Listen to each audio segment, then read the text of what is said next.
السلام علیکم ورحمۃ اللہ وبرکاتہ۔ امید کرتی ہوں کہ آپ تمام لوگ صحت اور ایمان کی بہترین حالتوں میں ہوں گے انشاءاللہ۔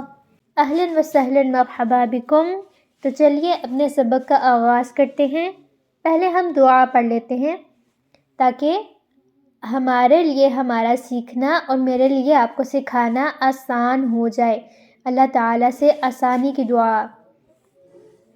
اعوذ باللہ من الشیطان الرجیم، بسم اللہ الرحمن الرحیم۔ رب اشرح لی صدری ویسر لی امری واحلل عقدۃ من لسانی یفقہوا قولی واجعل لی وزیرا من اہلی رب زدنا علما اللہم فقہنا فی الدین آمین۔ آپ کو پتہ ہے کہ اس دعا کا معنی کیا ہے؟ اس کا معنی ہے ربی، اے میرے رب، اشرح کھول دے، لی میرے لیے، صدری میرا سینہ۔ یعنی جب انسان کا سینہ کھول دیا جاتا ہے، دل کھول دیا جاتا ہے تو اس کے لیے علم کو حاصل کرنا یا کسی بھی کام کا کرنا آسان ہو جاتا ہے۔ اور یہ دعا حضرت موسیٰ علیہ السلام نے اس وقت مانگی جب اللہ تعالیٰ نے ان کو بولا کہ آپ فرعون کے پاس جائیں اور وہاں کے رہنے والے لوگوں کو اللہ کی معرفت کروائیں، اللہ تعالیٰ کی وحدانیت کا بتائیں، اللہ تعالیٰ کی عبادت کا بتائیں۔ تو حضرت موسیٰ علیہ السلام نے اللہ تعالیٰ سے دعا مانگی کہ اے اللہ میرا سینہ کھول دے، اس لیے کہ پہلے میں اچھے طریقے سے سمجھ سکوں۔ پھر آگے کیا ہے؟ وَيَسِّرْ لِي أَمْرِي، اور میرے لیے میرا کام آسان کر دے۔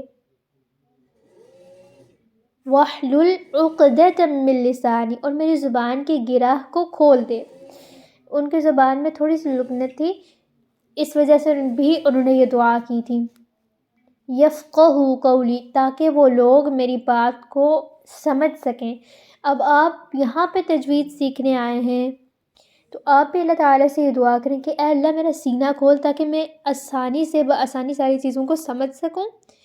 وَيَسِّرْ لِي أَمْرِي، اور میرے لیے میرا کام آسان کر دے، میرے لیے اس راستے میں کوئی بھی رکاوٹ نہ ہو۔ وَاحْلُلْ عُقْدَةً مِّن لِّسَانِي، آپ کو پتہ ہے جب بھی ہم کوئی نئی چیز سیکھنے لگتے ہیں، کوئی نیو سبجیکٹ پڑھنے لگتے ہیں، ہم اس کے بیسکس کو جب اچھے طریقے سے سمجھتے ہیں، بعض اوقات ہم ویک ہوتے ہیں، بعض اوقات کسی چیز پہ ہماری گرپ نہیں بن رہی ہوتی، اور تجوید سیکھنے کے لیے آپ کو مخارج کی پریکٹس کرنی ہے، حمزہ اور عین کی آواز میں فرق کرنا ہے، ٹھیک ہے، ہ، تو اس کے لیے پریکٹس چاہیے ہوتی ہے اور زبان کی مشق چاہیے ہوتی ہے، زبان کو اس چیز کا عادی بنانا ہوتا ہے۔ تو اس لیے بھی یہ دعا کہ اے اللہ میری زبان کی گرہ کو کھول دے تاکہ وہ میری بات سمجھ سکے، یعنی جب میں بھی پڑھوں تو مجھے بھی اپنا کلام جو میں پڑھ رہی ہوں وہ سمجھ آئے۔ اور رب زدنا علما، کہ اے میرے رب میرے علم میں اضافہ فرما، اور اللہم فقہنا فی الدین، اے اللہ مجھے دین کی سمجھ عطا فرما۔ اور جس شخص کے ساتھ اللہ تعالیٰ بھلائی کا ارادہ فرماتے ہیں اس کو دین کی سمجھ عطا کرتے ہیں۔ تو چلیے آج کے سبق کا آغاز کرتے ہیں۔ کل میں بات کر رہی تھی تجوید کے دلائل کے حوالے سے کہ تجوید کے ساتھ پڑھنا ہی کیوں ضروری ہے۔ ہم نے اس حوالے سے ایک حدیث دیکھی، ایک قرآن کی آیت دیکھی، مزید ہم لوگ علامہ جزری رحمہ اللہ کے اقوال دیکھتے ہیں جو انہوں نے اپنی کتاب مقدمۃ الجزریہ میں لکھے ہیں، جو تجوید پڑھنے کے لیے بہت ہی بہترین کتاب اور وہی پڑھائی بھی جاتی ہے۔ انہوں نے فرمایا وَلَيْسَ بَيْنَهُ وَبَيْنَ تَرْكِهِ إِلَّا رِيَاضَةُ امْرٍ بِفَكِّهِ، کہ جو قاری ہوتا ہے اور غیر قاری ہوتا ہے ان کے درمیان فرق صرف منہ کی مشق کرنے کا ہے۔ یعنی آپ نے قرآن کو سنا ہوگا، جو تلاوت کرتے ہیں تو ان کی آواز بیٹھی ہوئی ہوتی ہے، لیکن جب ہم تلاوت کرنا شروع کرتے ہیں تو ہماری آواز تھوڑی سی اکھڑ جاتی ہے، کہیں پہ بیلنس نہیں رہتا، کہیں پہ آگے پیچھے ہو جاتے ہیں الفاظ، کہیں پہ حرکات لمبی ہو جاتی ہیں۔ تو وہ کیا ہے، وہ مشق کرتے ہیں، وہ پریکٹس کرتے ہیں۔ وَاحْلُلْ عُقْدَةً مِّن لِّسَانِي، اللہ تعالیٰ سے دعا کریں کہ آپ کی زبان کی گرہ کھل جائے تاکہ آپ اچھے سے پریکٹس کریں، اور جتنی آپ پریکٹس کریں گے، مشق کریں گے، آپ کی اتنی تجوید بہتر ہوتی ہے۔ ہم نے پڑھا تھا نا تجوید کے لفظ جید، انتہا درجے کی کوشش کرنا، ٹھیک ہے، تو مشق اس سے آ جاتا ہے۔ اس کے علاوہ وہ فرماتے ہیں وَالْأَخْذُ بِالتَّجْوِيدِ حَتْمٌ لَازِمٌ لَإِنَّهُ بِهِ الْإِلَٰهُ أَنزَلَ مَن لَّمْ يُجَوِّدُ الْقُرْآنَ آثِمٌ فَهَكَذَا مِنْهُ إِلَيْنَا وَصَلَ۔ اس کا معنی ہے تجوید کو حاصل کرنا ضروری ہے، کیونکہ قرآن کو اللہ تعالیٰ نے تجوید کے ساتھ ہی نازل کیا ہے، اور جو قرآن کو تجوید کے ساتھ نہیں پڑھتا وہ گنہگار ہے، کیونکہ یہ قرآن ہمارے پاس اسی طرح سے پہنچا ہے۔ کیونکہ جب ہم اس کو تجوید کے ساتھ نہیں پڑھتے نا تو ہم بہت زیادہ مسٹیکس کرتے ہیں، جیسے میں کوئی لفظ ہے اس کی زبر زیر پیش کو آگے پیچھے کر دیتی ہوں یا صحیح طرح سے نہیں ادا کرتی تو وہ لحن یعنی غلطی ہو جاتی ہے، وہ بھی بڑی۔ اسی طرح سے ایک اور جگہ پہ آتا ہے کہ جو تجوید ہے اس کا سیکھنا فرض کفایہ ہے، لیکن اس کے مطابق پڑھنا فرض عین ہے، تو یہ فرض میں آتا ہے۔ آج ہم لوگوں نے جو پڑھنا ہے وہ ہم انشاءاللہ مخارج سے سٹارٹ لیں گے، ساتھ ہم قاعدہ کی بھی پریکٹس کریں گے۔ تو مخرج میں نے آپ کو کل بتایا تھا کسے کہتے ہیں، مخرج کا لفظ خرجہ سے نکلا ہے۔ خرجہ کا مطلب ہوتا ہے نکلنا، یعنی حرف کے نکلنے کی جگہ کو اس کا مخرج کہتے ہیں، اور مخرج کی جمع کیا ہے، مخارج۔ حروف جہاں سے ادا ہو رہے ہوتے ہیں، جہاں سے نکل رہے ہوتے ہیں، وہ جگہ کیا ہوتی ہے، اس کا مخرج ہوتی ہے۔ اب آپ کو یاد ہونا چاہیے کہ اصول مخارج کتنے، کل مخارج کتنے ہیں، 17۔ اب 5 جگہ ہیں جہاں سے یہ کل 17 مخارج نکلیں گے، اور وہ ان کو کیا کہا جاتا ہے، اصول مخارج۔ اصول مخارج کون سی جگہ ہیں، جہاں سے وہ ایسی 5 جگہ جہاں سے حروف ادا ہوتے ہیں، اور کل مخارج کتنے ہیں، 17۔ حلق یعنی گلا، لسان یعنی زبان، شفتان یعنی دونوں ہونٹ، جوف دہن منہ کا خالی حصہ۔ اب منہ کو تھوڑی دیر کے لیے کھولیں، اور جو منہ کے زبان کا اور تالو کے درمیان کا حصہ ہوتا ہے وہ خلا جو خالی ہوتی ہے اس کو جوف دہن بولتے ہیں، منہ کا خالی حصہ۔ اور خیشوم، خیشوم ناک کا بانسا جو ناک کی ہڈی ہوتی ہے اس کو خیشوم بولتے ہیں، ٹھیک ہے۔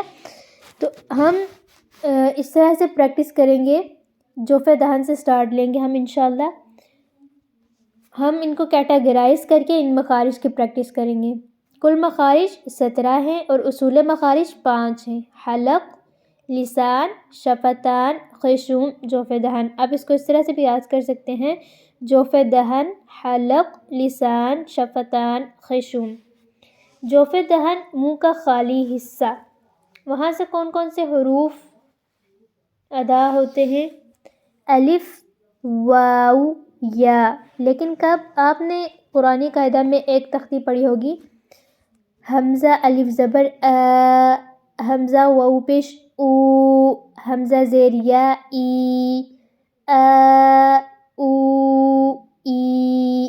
یہ جو آواز ہے آ او ای، اس کو ان آوازوں کہتے ہیں مدہ، ٹھیک ہے، حروف مدہ ان کو بھی کہتے ہیں، الف واو اور یا کو حروف مدہ بھی کہتے ہیں۔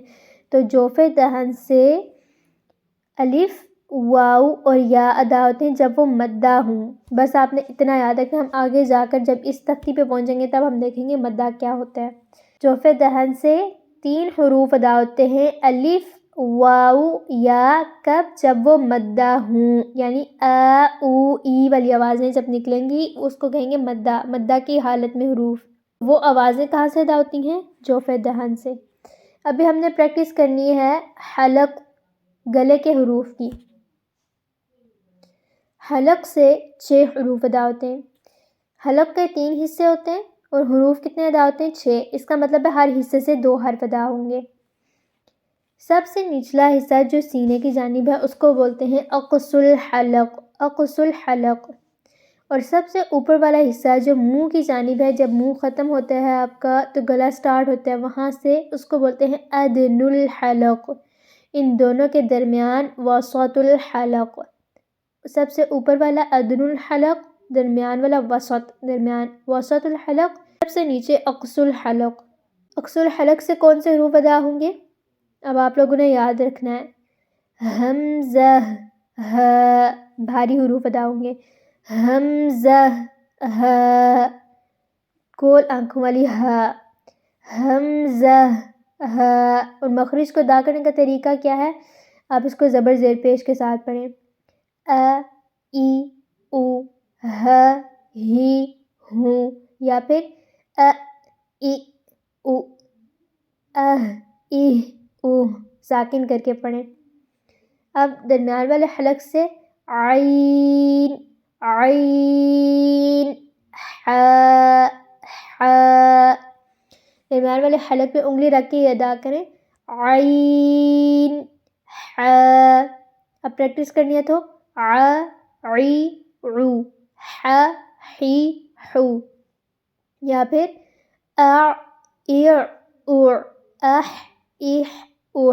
پریکٹس کرنے سے ہی آئے گا. ادن الحلق سے غین خو غین غین نہیں غین غی غو گا کی آواز نہیں، گاف کی نہیں، غی غو خی خو. ٹھیک ہے، اس کو غی غو ایسا نہیں، ہونٹوں کو کھولنا نہیں ہے، تھوڑا سا گلائی والی شیپ میں لے کر آنا ہے، غی غو خی خو، اور عی عو حی حو. آج کا آپ کا ہوم ورک یہ ہے کہ آپ نے ان حروف کی پریکٹس کرنی ہے جو حلق سے ادا ہو رہے ہیں. اس کے علاوہ اگر کوئی بھی چیز سمجھ میں نہیں آ رہی تو آپ لوگ ضرور پوچھیں. جزاکم اللہ خیرا کثیر واحسن الجزاء فی الدنیا والآخرہ. السلام علیکم ورحمۃ اللہ وبرکاتہ.